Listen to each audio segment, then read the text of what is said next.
Hi everyone, welcome to our demonstration video for Stereonets. The first step to work with Stereonets is to take our onion skin paper and, using a convenient thumbtack, align the onion skin paper onto the center of our Stereonet template. So to do this, we poke a hole in the center of the Stereonet.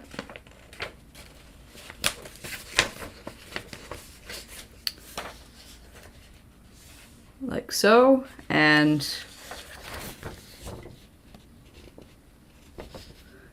then we push the thumbtack from the back to the front, so the thumbtack is sticking up in the center of the Stereonet. If you're going to be doing quite a bit of work with the Stereonet, it can be helpful to put some tape on the back of this to help the thumbtack stick into the paper. Once we have that, we take our onion skin paper and align it generally with the template paper below and simply poke through the thumbtack.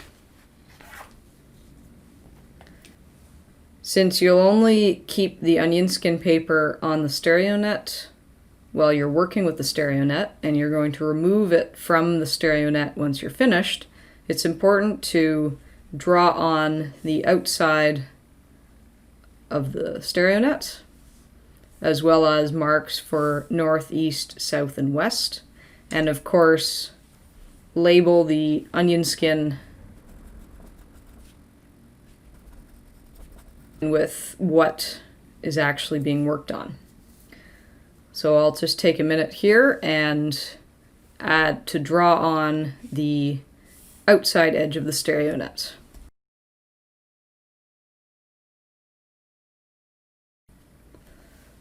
And then instead of drawing all the way around, what you can do is hold the onion skin paper and put your pencil on it and simply rotate the onion skin under the pencil. This can be a bit tricky to get the hang of, though.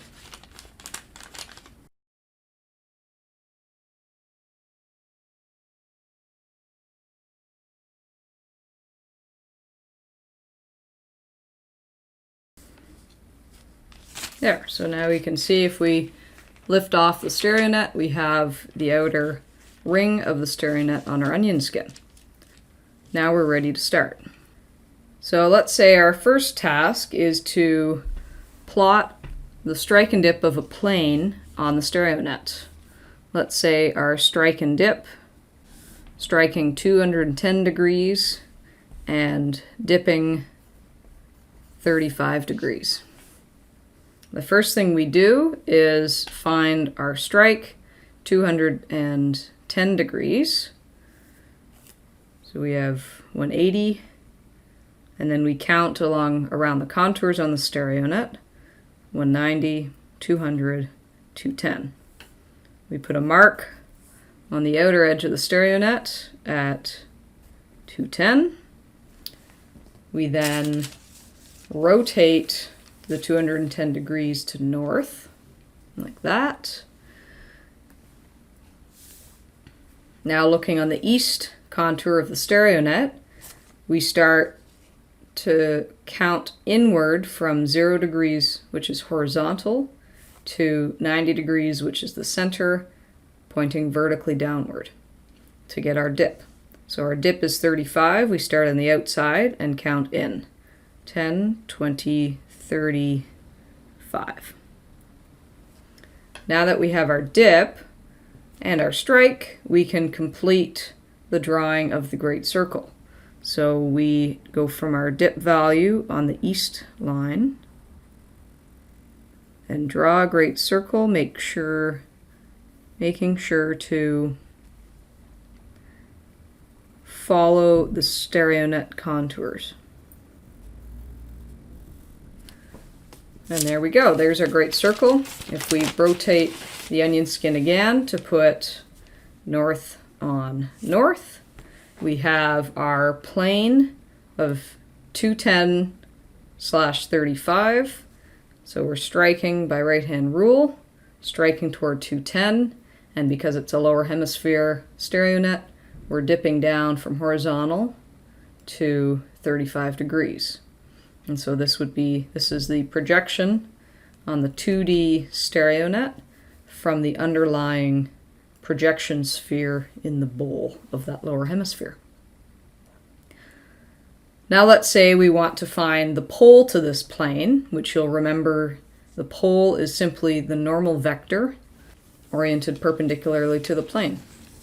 So we rotate the strike to be at the north end, and we go along this east-west line of the Stereonet, and we go from our dip value of 35, and we count across the east-west line 90 degrees. 10, 20, 30, 40, 50, 60, 70, 80, 90. We put a dot at that point, and that is our pole. So when we rotate it back, putting north on north, we have our original plane striking 210, dipping 35 degrees, and we have our pole to that plane. Let's say we have a trend and plunge measurement that we want to plot on the Stereonet. So our trend and plunge is plunging 20 degrees and trending 070 degrees. So we start by finding the trend, 070 degrees, east is 90, so we count backwards, 80, 70, and make a mark. We rotate that 70 degree mark to the east-west line on the Stereonet, and we count in 20 degrees, starting from 0 on the outer edge, 10, 20. And we put a point there, and that is our lineation. Let's say we find another plane striking 300, dipping 60 degrees. So if we plot that, we go find our 300 degree azimuth, 270 is west, 280, 290,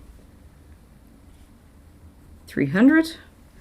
We rotate that 300 degree mark to north, and we start from the east side again, counting in to find the dip from 0, 10, 20, 30, 40, 50, 60. And that's our dip angle. And from here, remember, we extend the great circle following the contour line on the Stereonet below, all the way across to the outer edge of the Stereonet diagram. Now when we rotate this back to north on north, we have our plane. So this is 300/60. This is 210/35. Now that we've plotted two planes on the Stereonet, let's say we want to find the line of intersection between these two planes. The point of intersection is here, where the two great circles intersect. So for this, because it's a point, we're trying to measure the trend and plunge of this point off of the Stereonet. How do we do that? We rotate again, so the intersection point is lined on the east side, and mark it on the edge, and we count in from the outside to find the plunge. 10, 20, 32. So if you remember, the plunge is 32, and we rotate it back to north on north, we have 32, and then the azimuth we can then read off from the outer edge of the Stereonet. So from 300, 310, 320, 322.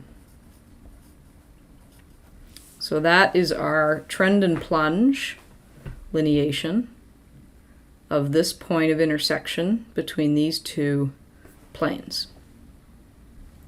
Thanks for watching this demo video. I hope it helps you understand how to plot planes and lines as great circles and points on Stereonets. Bye.